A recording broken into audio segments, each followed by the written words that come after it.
செல்ல பிள்ளைகளா, எல்லோரும் வேலைக்கு போயிட்டு வந்துட்டீங்களா?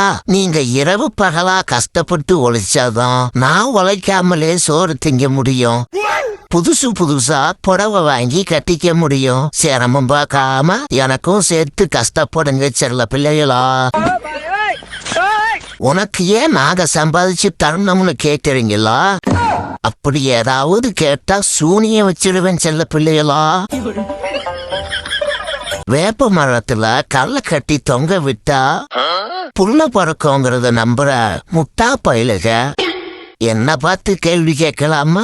கேள்வி கேட்டு அம்மாவை கோபப்படுத்தாதீங்க செல்ல பிள்ளைகளா.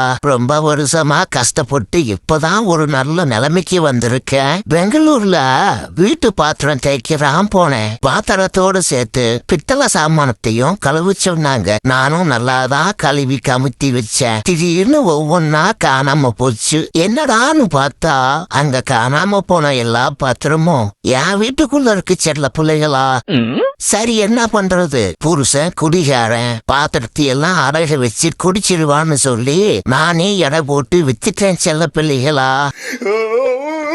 வீடு தேடி வந்த லட்சுமிய வேண்டான்னு சொல்ல முடியுமா? இப்படி எந்த வீட்டுக்கு போனாலும் அந்த வீட்டுல இருக்கிற பித்தளை சாமானமும் வெள்ளி பொருளும் அடுத்த நாளே என் வீட்டை தேடி வந்துடும் செல்ல பிள்ளைகளா. எல்லாமே இந்த காட்டகிற அம்மனுடைய அருளாலதான. நேற்று கக்கூசுல உட்கார்ந்து யோசிக்கும் போதுதான் எனக்கே புரிஞ்சது செல்ல பிள்ளைகளா.